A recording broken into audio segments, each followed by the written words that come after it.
Ladies and gentlemen, welcome back to the analysis of YOLENO TV. I hope you're well from wherever you're watching this channel. Now, there is a story that is coming out here because you understand that there is a big talk on the cabinet reshuffles. There is a cabinet reshuffle that's looming because Ruto's plan is to incorporate Gideon Moi. I understand two of Gideon's Moi as loyal supporters are going to be given a position in the cabinet. So the big question is, who is going to be replaced? That has always been a concern. Now, talking about who is going to be replaced, let us revisit a phone call conversation between Raila ODINGA and Ruto before his death. There's a story here that Raila attempted to convince William Ruto to replace one of his CSs he recommended in the UDA ODM government. Raila is said to have been disappointed because the conduct and performance of the unnamed CS was not conforming with the ODM ideologies. It is said that individual had abandoned the principles of service and humility that guided their initial appointment. This confidential call is bringing a lot of challenges in the broad-based government because the four experts who were donated to the William Ruto government, one of them was supposed to be replaced. So the big question is who? I believe some of you have heard the controversy surrounding around some of these CSs. You've been hearing about a CS who refused to support a candidate of UDA. You've heard about that part. The issue of Seth Panyako. There's talk about that CS who supports Seth Panyako.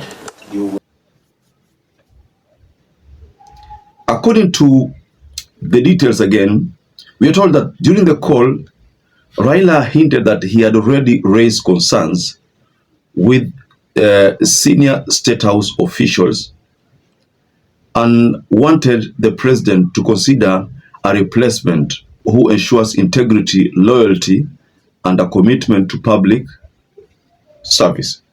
So, there is a big debate on who this person is. It has not been disclosed.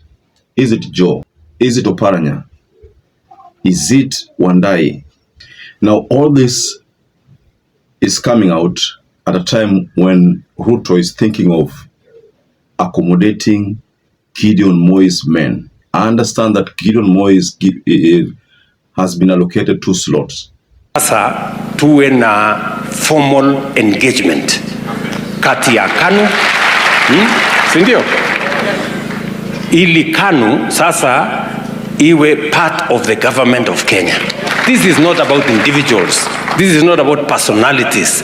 This is not about parochialism or corners or regions. This is about Kenya.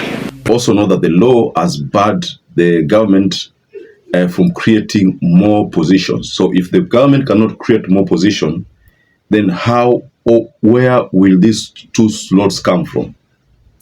We know that Jubilee was given 4, ODM was given 4. If Moi is to be given 2, then who is going to be replaced? I'm foreseeing a scenario where that person that Raila ODINGA complained about is going to lose his position, and one person is going to lose his position from the numbers that were given to Jubilee, and then these 2 people will create a chance for Gideon Moi's people to join the cabinet. That is how William Samoei Ruto wants to survive in power. It's a strategy that is deploying to survive in power. Right now, the best he can do is to replace the 2 so that Gideon Moi gets accommodated. There was also talk that Gideon Moi is to be made the Deputy Prime Minister, Prime Cabinet Secretary. I still don't know whether that's going to happen because even the Prime Cabinet Secretary has not been included in the law. So it was just a creation of the government to accommodate Musalia Mudavadi. So who do you suspect Raila could have told William Samoei Ruto about, the person that Raila would have loved to have replaced? And if at all the request by Raila was to have that person replaced by another, do you think the other was also supposed to come from ODM?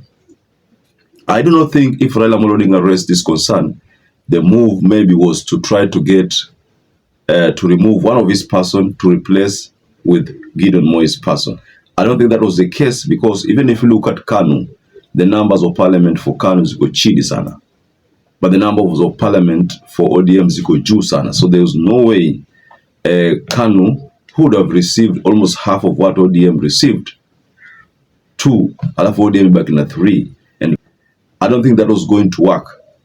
Now, either Ruto is going to remove certain cabinet secretaries from Murima, because there are many of them in that cabinet. Maybe he's going to remove certain of them and replace with Gideon Moi's people. You know, that is also possible. Maybe reassign them, give them other positions in government, lakini accommodate Gideon Moi kwa hiyo serikali.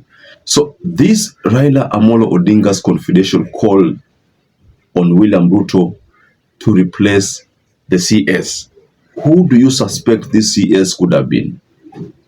I have a name, but I don't want to disclose right now. But I'm suspecting someone. And this someone was a very close friend of Raila Amolo Odinga. He is someone whom even Boni Alwale complained about. I am suspecting that could have been the person who is alleged Raila complained about. Because towards the last days, he refused to toe the line and abide by the request of ODM. You know, I'm not going to disclose, but I've given you hints, and you can just tell us below in the comment section, who do you suspect this person is? Just go below in the comment section. So perhaps if you're watching this video and have not subscribed, take 1 second and subscribe, like this video. Until you catch up again, stay safe and stay blessed.